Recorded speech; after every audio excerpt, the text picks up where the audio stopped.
to number 7, new business. Mayor appoints nominations for election commission appointments. Do I hear a motion for that Make motion. amendment? Okay. Rick has the motion. Do I have a second? Okay. Second from Kelly. All in favor?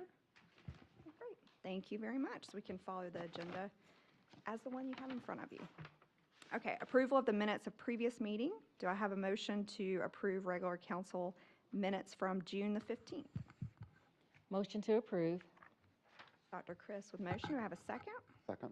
Okay, second by Rick. Do we have any questions or edits? These are the minutes that were emailed out today, correct? Yes, probably pretty recently, so you might not have had a chance. If we need to take a minute to look over them, we can. Anybody have any questions or edits? Okay, all in favor? Motion carries. Thank you. All right, now we will move into our committee reports. We have our Public Works Committee report from July the 10th. Chair Chris. All right, thank you, Mayor. The Public Works Committee met July 10th and approved the June 5th minutes.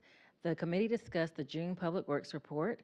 So Director Tate noted the following items: recycling bin pickup dates, so that's passed now. Number of residents who signed up for Evergreen Recycling, and we hope more people will sign up. Sunshades are being installed at the Adventure Park, and septic tank letters were mailed. And that concludes the report. Thank you, Shanice. Now we'll move into Public Safety Committee. Chair Byers. Thank you. The Public Safety Committee met on July 10th and approved the June 5th minutes. The committee reviewed the June public safety reports for police. Police Chief Ford noted that motor vehicle collisions with injuries are down from last year and that the department is trying to fill 2 full-time police officer positions. For the fire report, Fire Chief Robertson welcomed Captain Mack back from leave. The department retained the Fire Safe Community certification, and new fire equipment was obtained with the V-Safe grant. And the building department and municipal court had no further business. Kelly. Next, we have Planning and Development Committee. Chair Vest is not here, so Grant, going to carry the weight. I for will him. take this. The Planning and Development Committee met on June 10th and approved the June 5th minutes. We discussed the June Planning and Development report. Director Foreman noted the following items: an increase in usage on the Swamp Rabbit Trail, and 2, he reviewed population and housing data from the comp plan, noting that the population increase is due to annexing Furman University. That ends my report. Thank you. Lastly, Ways and Means Committee. I'll take this Chairwoman one also. Gardner. Ways and Means Committee met on June 10th. We had no business come before us. We did approve the minutes, so at that meeting. I do have 2 motions tonight, and I'll lump them both into one. I will move to accept the May and June financial reports as presented. You've heard that motion. We have a second. Second. Second from Rick Floyd.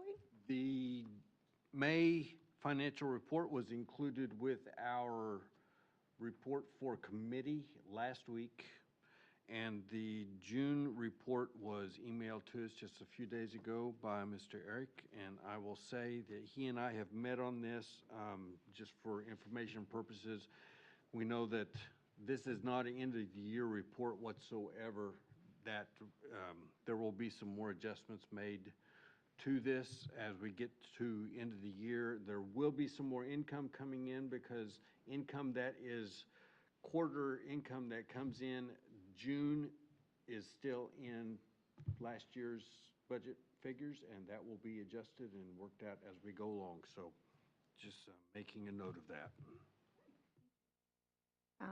Eric, appreciate the sort of year-end summary, but does anybody on council have any additional questions or edits? All right, all in favor? Okay, motion carries. Thank you for that. Now we'll move into ordinances and resolutions for first reading. We have our discussion of the 13th Circuit Public Defender Agreement Resolution. And Eric, we have a guest tonight if you'd like to introduce them. Yes. This was an item that we discussed at the Public Safety Committee, and there were a few questions that came up in the committee, so we felt it would be good to invite a representative. Mindy Lipinski with the 13th Solicitor's Office is here with us this evening, and she is available to give a brief description of the program and answer any of your questions.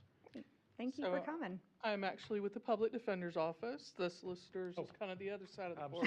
sorry. I do not take offense to that. I actually started my legal career for Bob Ariel and worked for the Greenville Solicitor's Office for approximately 7 years and have traveled around kind of the upstate, but I've been the circuit public defender, so we have Greenville and Pickens County the same way they do. It's very mirrored to the solicitor system. And I took over that position last March.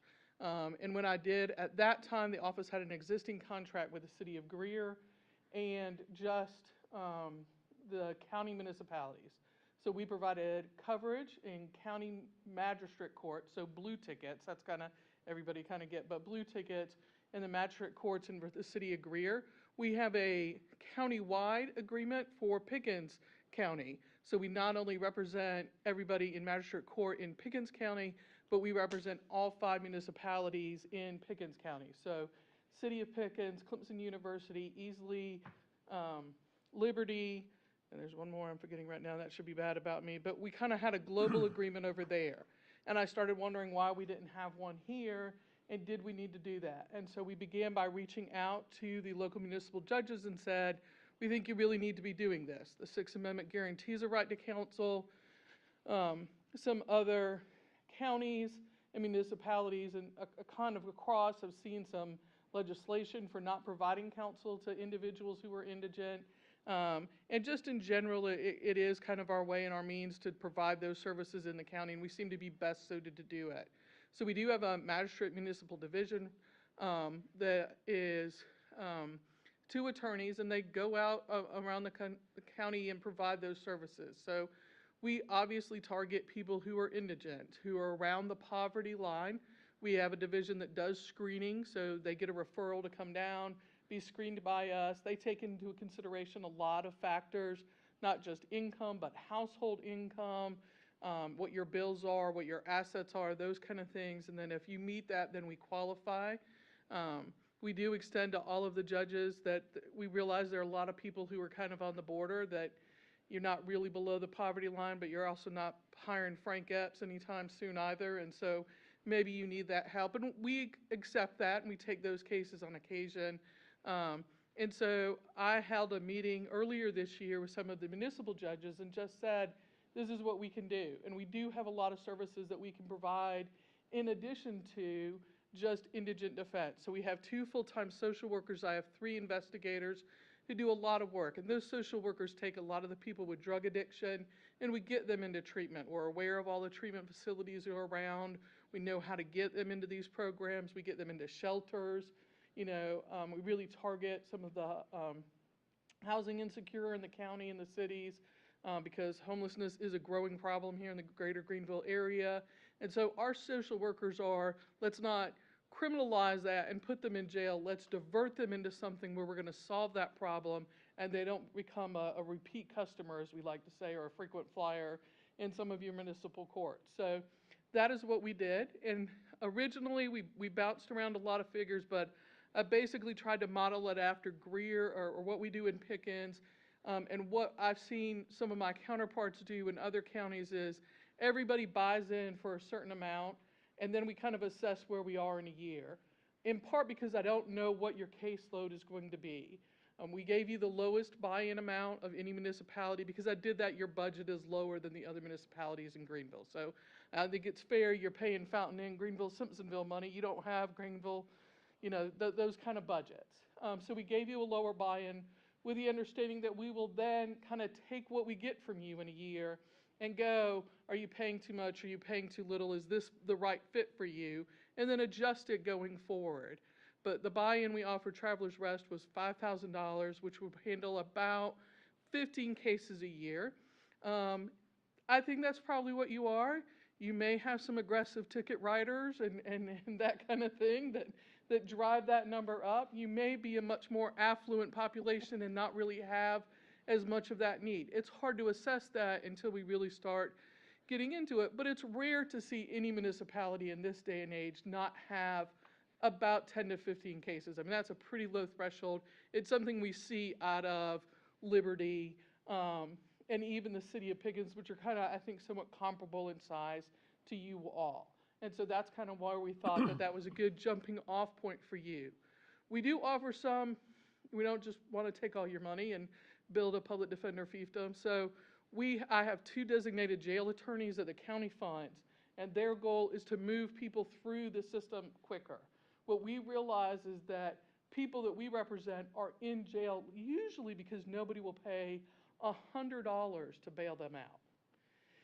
And the problem is you're getting, if they're solely in there on a traveler's arrest charge, then Greenville County Detention Center is charging you $55 a day to house them. At some point, the cost-benefit analysis of keeping that person in jail 30 days till you get them a court date becomes rapidly diminishing. We also realize for that client, if we can get them out in 2 weeks, and that's kind of our target, we save their job, their house, and their car. That if those truly indigent people stay in jail longer than 2 weeks, they've missed a paycheck, they're going to get fired, that's going to cause them to get behind on their rent, and it kind of creates a snowball effect that really disproportionately impacts the poor and the impoverished Indian community. That doesn't mean means it goes away. It means our attorneys come to the prosecutor that's handling your cases and they have a plea agreement worked out much more quicker. And it may be they could get a conviction, or they can now get good time credit or work credit. So I don't want you to think it just means we're here just to get every guilty person off and put it back on your streets. It's to get to that resolution quicker so that they get into the services they need. They may get a conditional discharge where they go into a program and they get drug tested. It may mean that you give them a time served on the agreement that they go into a rehab facility. It may mean any number of things. But we truly try to target those ones who kind of unfairly languish in jail because of that kind of gross indigence here, gross poverty, where we see those things snowball over time. So this agreement involves a buy-in from everybody except for the city of Greenville. They have a contract currently existing that they want to run out. We are entering a contract with them, but it would basically fund a municipal attorney who would go out to the municipal courts of Greenville County, provide these services, fast-track these jail cases, and see what we can do to help the truly impoverished, because we do believe in holistic representation.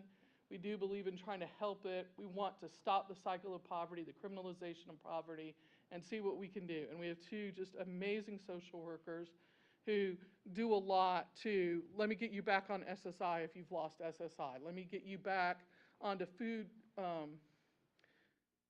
EBT if that's your problem. Because what you see is the poor, they're stealing, chicken just really to survive. Or, I've had people who are charged with stealing out of clothing donation bins that they put up in these parking lots. And it's like, I understand nobody wants them going through it, but you also have to understand these are people who are really just trying to survive. And so if we can get them and break that cycle, then all the better. If we can get them back on mental health meds, back into services of Greenville Mental Health, those are the kind of things we really feel like we've succeeded at that point. So I understand it's a significant amount, but that's what we're offering. And we're just trying to get you into an agreement that would put you pretty much on similar footing for the other municipalities here in Greenville County. Any questions?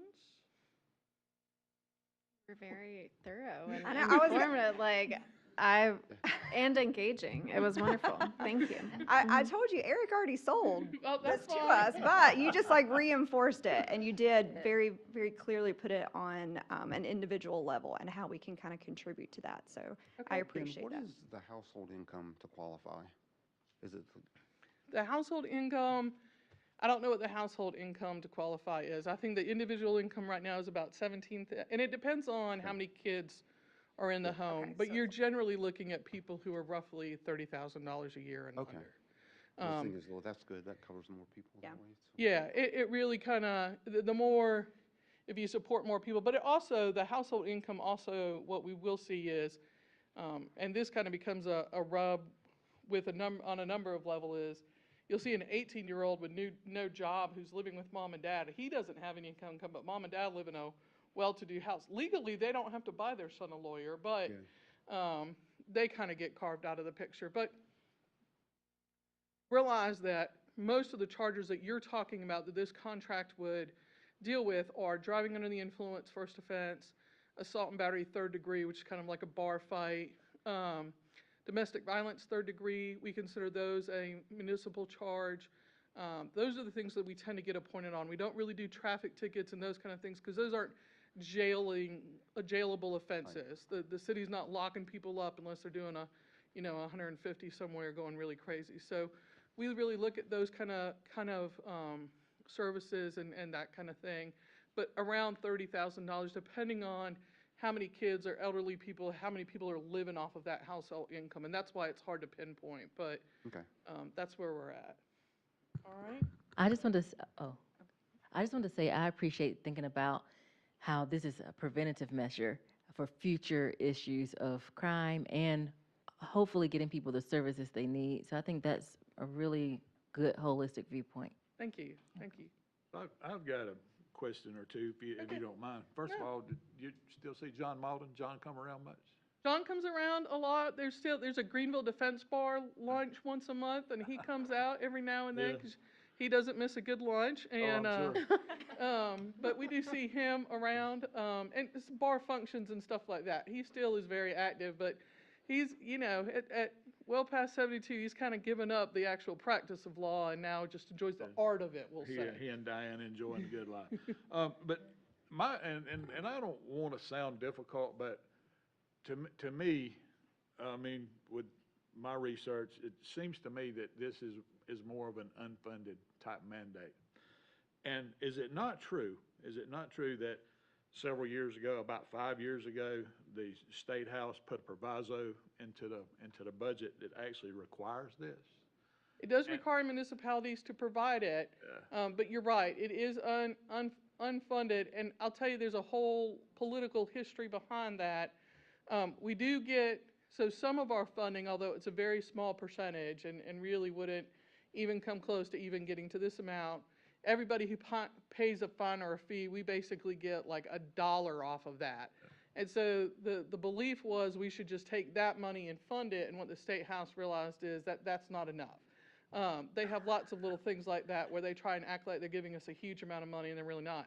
But we're fine. I'm actually across the state of South Carolina. Greenville Public Defender's Office is depending on the scale, but the most optimistic one, we are the 36 in funding, depending on what you do. So that means that, and just to give you an example, Charleston's budget from the county of Charleston for 50% of the warrants that I have is 3 times as much.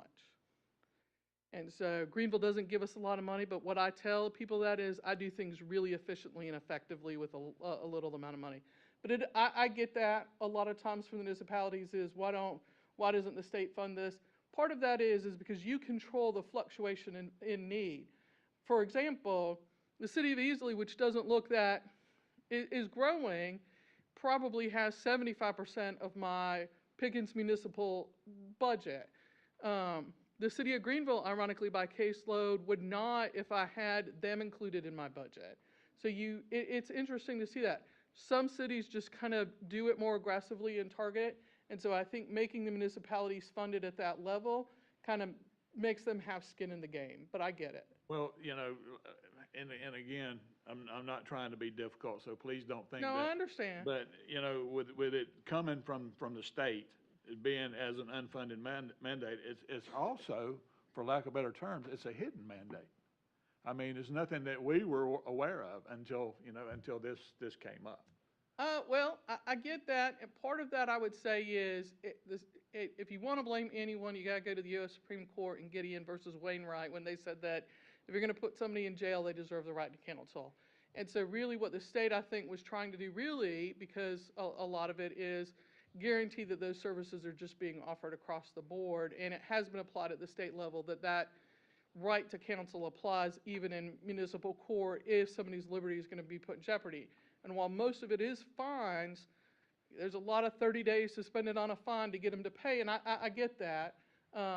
So it is just kind of one of those, I live in the middle of that storm, so Right. I'm sure you do, and it'd be worth noting that, when these guys are arrested, when they're Mirandized, I mean, they're made aware of that very fact, are they not? Are They're supposed to be? Only if they're interrogated. They do not Mirandize everybody they arrest. I mean, I don't know where your chief of police went, but they do not, and that's fine. That is the law. The law says that they are going to interrogate you in a custodial setting, meaning, in the interview room at the police or the back of a patrol car. then they have to Mirandize you. But if you go out there and arrest somebody for domestic violence and they don't intend to interrogate you because they don't care what your story is, she's got a black eye, the kids say daddy hit mommy, they're not going to Mirandize you. Usually that really, that you have a right to an attorney, really falls on the municipal judges when they arraign people.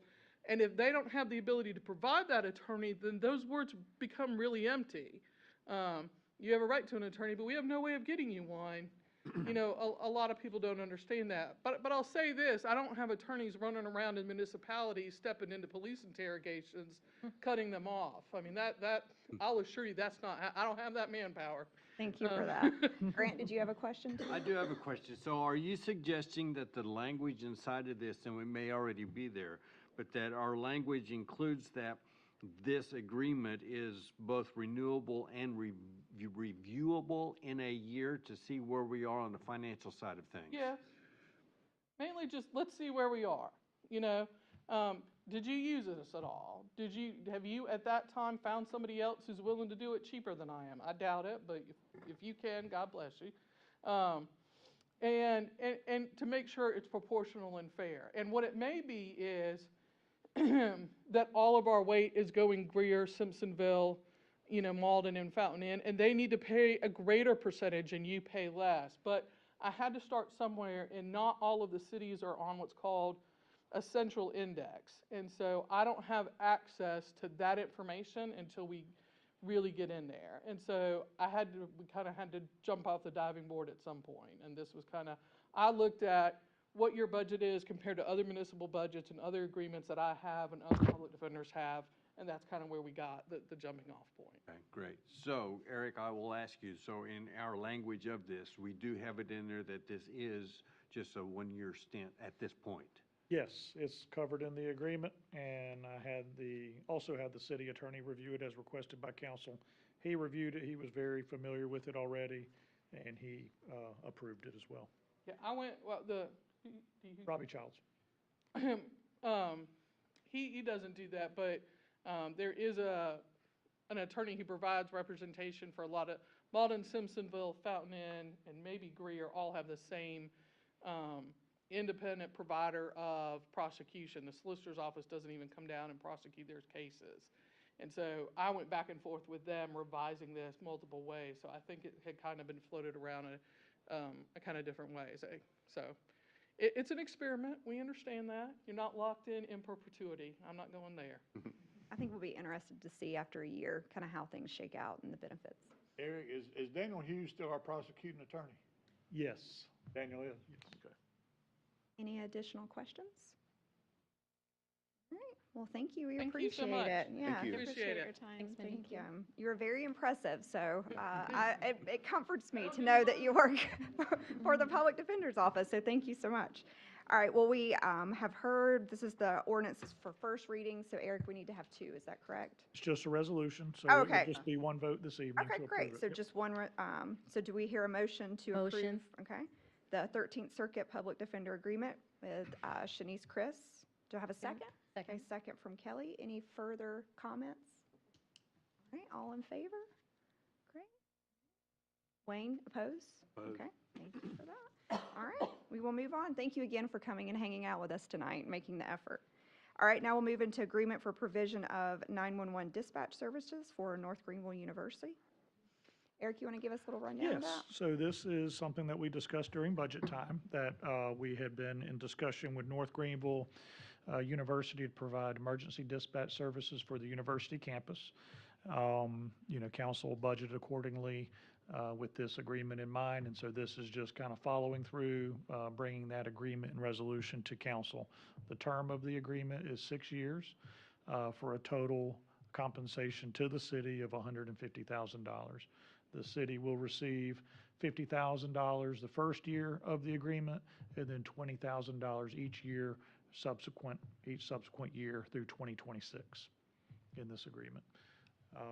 And this is our first time talking about this and This looking is, at it, this is right? Okay. council's first time seeing this agreement, yes, other than just general discussions that we've had. Okay, and will this have two readings?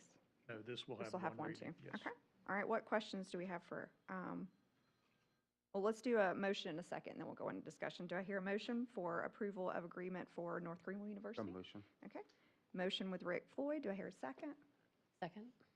Second from Sherry. All right, open for discussion. From council, any questions or concerns? Correct me if I'm wrong, I just want to make sure, clarify a point, that they came to us asking us to do this also, correct? That is correct. Yep, yep. Because they were using an outside service before. Yes. From not even in the state or something That's like that, correct. I right? think they were using a company out of the Midwest, somewhere, Indiana possibly, Huh? to do their services for them. And has this agreement also been approved by Robbie? Yes. If, with the Furman lens, for a 6-year agreement, are you feeling good about that? Or like 6 years long, does it have like a cost increase, inflation? I think with the amount of upfront contribution they're providing us to help us with a capital expense, that it's a good agreement for both parties.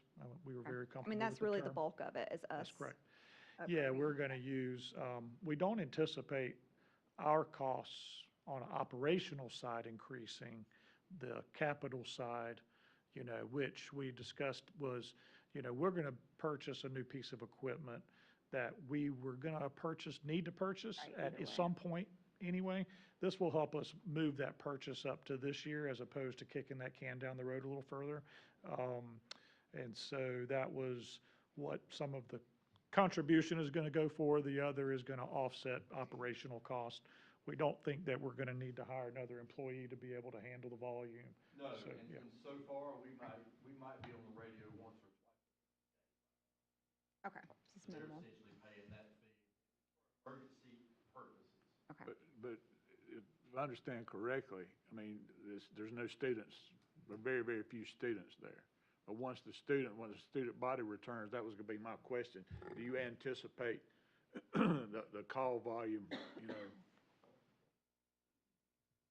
Certainly, we've had that discussion with the chief there, Jeff Smith, and we anticipate they operate on an app. They need security, they use that app to communicate. Emergency situation in Right. which we would be using our radio to assist them. For example, if their campus security is doing something, God forbid, a mass incident broke out, they call on the radio to us, and we notify county, and we all go to help. But most of the time, everything's done by app with them and their faculty. We anticipate maybe 4 to 5 calls a day max. well, and then the second part of that question is, it's for 911 dispatch, and that would include fire. So, are you still Commissioner Tigerville? So will it be, will our board be tied in with their fire department, with Tigerville Fire Department? No, sir. No, sir. All we're doing is just the police. Police side, okay, I got you, okay. That was a little misleading, the 911, to me is both. Everything. Yeah, Now, just to clarify, the 911 calls will still go to Greenville. yeah, Greenville, because that's where out in that area, but Greenville County calls us and we dispatch for them. Greenville County was approached by North Greenville and they did not want to dispatch for North Greenville. Okay. That's when they approached us. Okay. So all we're really tying up is our dispatcher. I mean, the dispatcher is really going to be the only one for the most part that will be included That's in right, yeah. this. Correct. We have, the police officers will not be out there doing anything. We have no jurisdiction.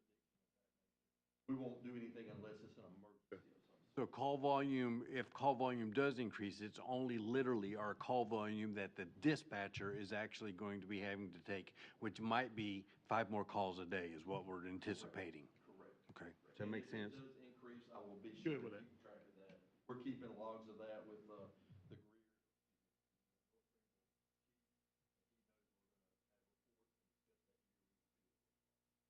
Do we currently have a mutual aid agreement with North Greenville? We do not. I meant for us to go help them with something. No, we do not. Do we need one? Because we have one with our other neighbors, That's correct? something we were gonna discuss. Okay. Agreement if it passes. They also asked us to maybe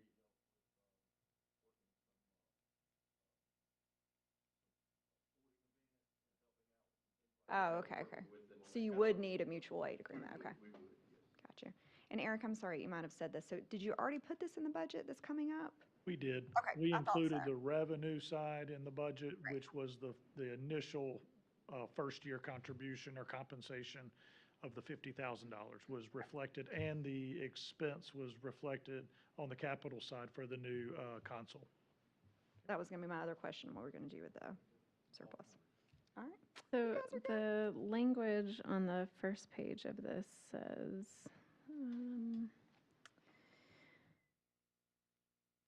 over a term not to exceed 6 years, and I see like the severability here, but I don't see any consequence, like, I see that we're getting paid the bulk in the first 2 years. If something happens and they sever their relationship in the first year or two, what happens, if anything?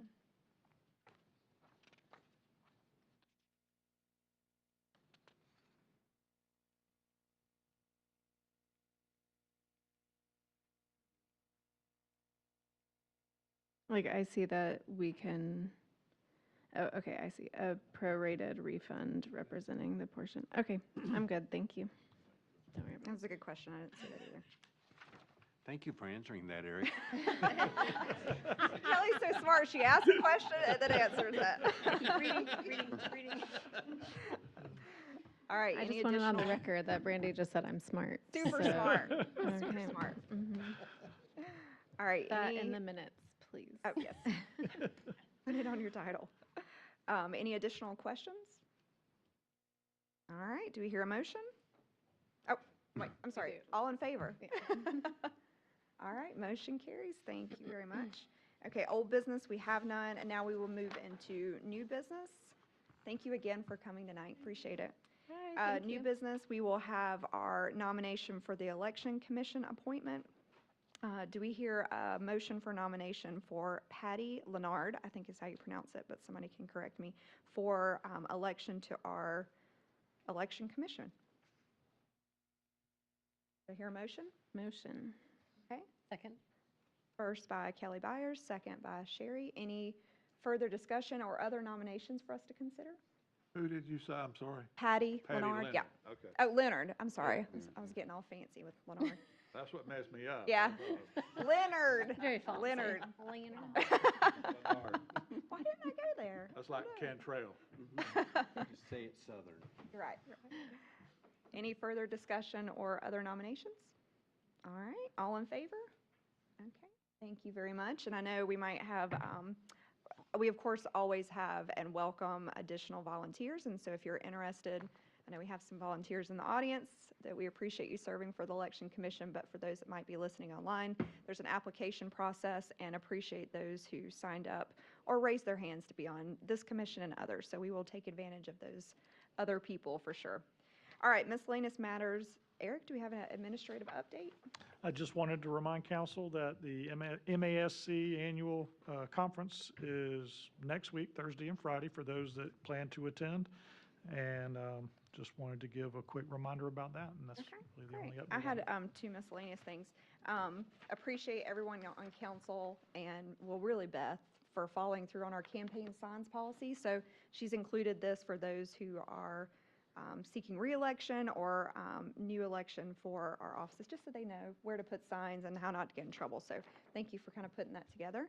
And then Rick Floyd, it's our last council meeting for tonight. So very much, I haven't been able to think about it too long to prepare like proper words for this, but very much appreciate your service to the city. I think there's a reason why you were nominated as our mayor pro tem, because you have the confidence of council and just always so level-headed and think things through. And thanks for being an advocate for our police department. And I know they appreciate you very much, but we're going to miss you. So miss you you have guys too. served us well, and we Well, thank you. appreciate it. Yeah, It's been very a fun much. 10 years. Enjoyed working with everyone.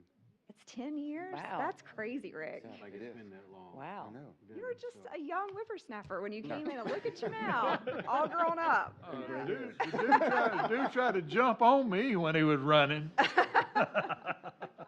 Thanks to the news. No, we You're really gonna do be appreciate missed. it. You're Well, gonna be missed, so I'll miss you glad guys you've too. been with us. But it's in good hands. I trust all of you. Yes. Carry on the good work. We Citizens will. are in good hands. We We will. expect you to come back and visit like Harvey. Yeah, and bring stacks, because Harvey doesn't do that, so. Bring For us sure. cookies or cupcakes or something, so. I do have a question about the October committee meeting. I guess it's originally scheduled on October 9th, which is Columbus Day. Will it be that day or a different day? We can adjust it if that's what council would like to do. I think Are you that guys closed on? we typically The don't. city holiday. No, we don't have I that day couldn't as a holiday, remember. I just wanted to confirm. but we're definitely flexible. I don't think we really considered that when we put the schedule out at the beginning of the year, but we'd be happy to consider moving it if council would prefer to do that. I think if the city is open that day, then Fine, okay, that's good enough. Also, I'd like to say thank you to Mike for giving us the updated figures. Yeah, thank I you. appreciate that. All right, anyone else have anything good for council? All right, motion to adjourn. I think Rick should do this. Rick, you Motion to take adjourn. this. All right, motion by Rick Floyd, second. Second. All in favor? All right, we appreciate it. Thank you so much. You Grant? Rick. Wow. I'm still gonna call you up and be like, oh, Rick, you know what's happening, or complain about something, or just so you can like miss us a